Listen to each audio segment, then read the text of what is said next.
যে তোমরা রোনালাইলাকে দিয়ে দাও, আমরা ফারাক্কা খুলে দিই। ফারাক্কা হচ্ছে প্রাকৃতিক সম্পদ, ন্যাচারাল রিসোর্স। রোনালাইলা হলো মানবীয় সম্পদ, মানব সম্পদ। কি সম্পদ?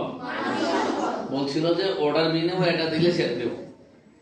বাংলাদেশ তার সুনাম বিক্রি করতে চায় নাই, আর এটা কখনোই কোনো দেশের করা উচিত না, আমরা কখনোই করি না।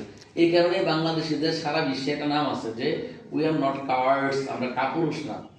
আমাদের মাঝে মধ্যে নিজেদের মধ্যে দ্বন্দ্ব করি, সংঘাত করি, আবার এক সময় যখন আমরা সন্ধিত ফিরে পাই, যখন আমরা সচেতন হয়ে উঠি, তখন আমরা অনেক অসাধ্য বিক্রি করে ফেলি।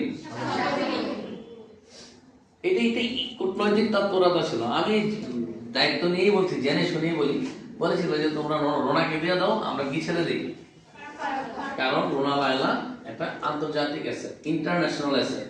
তার কণ্ঠ, তার গান, এটা একটা সম্পদ। তা আমাদের এই মানব সম্পদের দিকে রূপান্তরিত হওয়ার চেষ্টা করা উচিত। এই কারণে আমরা এখানে যারা বসে আছি, আমাদের যদি অনেক বেশি টাকা পয়সা থাকতো, এরা নিশ্চয়ই কোন শিল্পপতির মেয়ে নেই, আছে কি? থাকলে বড়দের ক্ষুদ্র উদ্যোক্তার মেয়ে থাকতে পারে। ক্ষুদ্র উদ্যোক্তা, ছোটখাটো উদ্যোক্তা আছে, যে যেমন তিনি একটা খাবার ডেলিভারি দেন, একটা খাবার সাপ্লাই করেন, এরকম বড় ধরনের শিল্প উদ্যোক্তা, শিল্প পরিবারের এখানে যেমন নাই, আমি তো নাই সবার আগে, আমি তো আগেই নাই। তার মানে আমরা কি করছি? আমরা একটা কাজ করি, আমরা ইম্পার্টিং এডুকেশন নিয়ে কাজ করি, শিক্ষা বিস্তরণের কাজ করি। কি কাজ করি? বিস্তরণের কাজ করি। বিরক্ত হচ্ছে তোমরা? একটু কথা শুনতে হবে, এইসব কথাই শুনবা।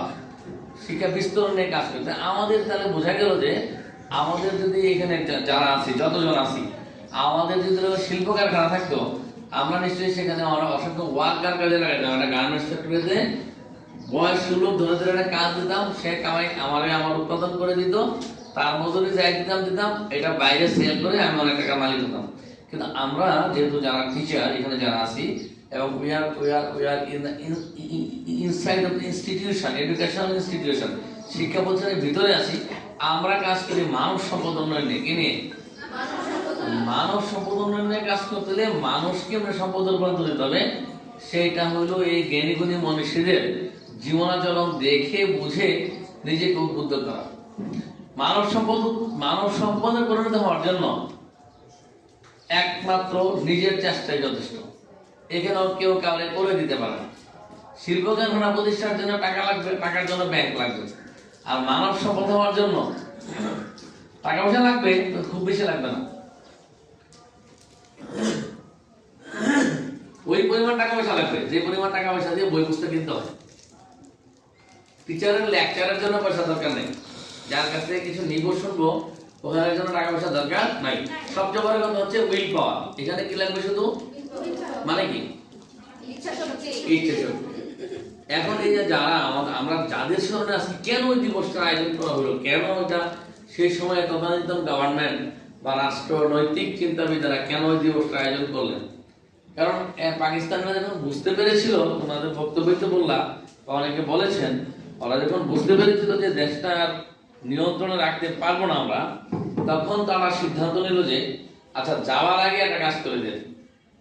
কোন দেশ যদি যুদ্ধ তৈরি হয়, যুদ্ধ বিগ্রহ হয়, আমাদের মাথায় রাখতে হবে যুদ্ধে সবচেয়ে ক্ষতিগ্রস্ত হয় 3 শ্রেণী। কয় শ্রেণী? শিশু, নারী, বৃদ্ধ। কয় শ্রেণী? শিশু, মানুষদের ক্ষেত্রে। আর সম্পদের ক্ষেত্রে যত ন্যাচারাল রিসোর্স আছে সব শেষ হয়ে যায়, সব এটা দুই পক্ষই করে। কয় পক্ষই করে? তখন আত্মরক্ষা হচ্ছে কি বড় কাজ। কি রক্ষা? স্বাধীনতা যুদ্ধের সময় আমাদের মুক্তিযোদ্ধারা ব্রিজ উড়াই দিত। কি উড়াই দিত? ব্রিজটা কোন দেশের সম্পদ? দিতেন পাকিস্তানিদের সম্পদ। তখন পাকিস্তান ছিল।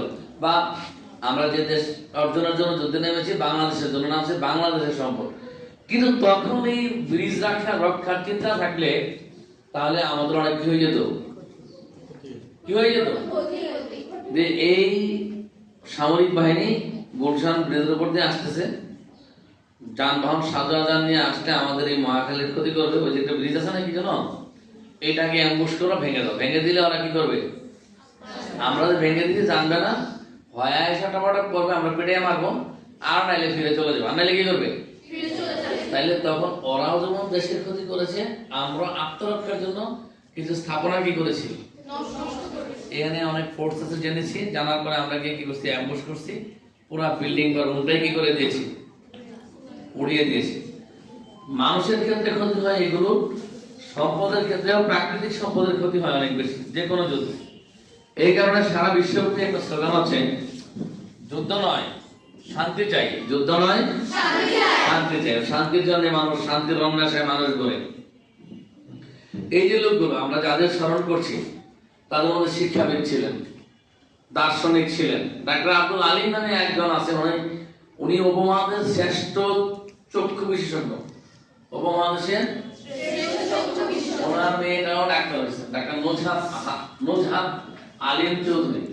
রাজনৈতিক মতাদর্শ যাই থাকুক, উনি বঙ্গবন্ধু শেখ মুজিব, যেটা এখন আবার পিজি হসপিটাল হয়ে যাচ্ছে, এখন আবার এই পোস্ট গ্রাজুয়েট হসপিটালে বা মেডিকেল বিশ্ববিদ্যালয়ের উনি চক্ষু বিভাগের প্রফেসর।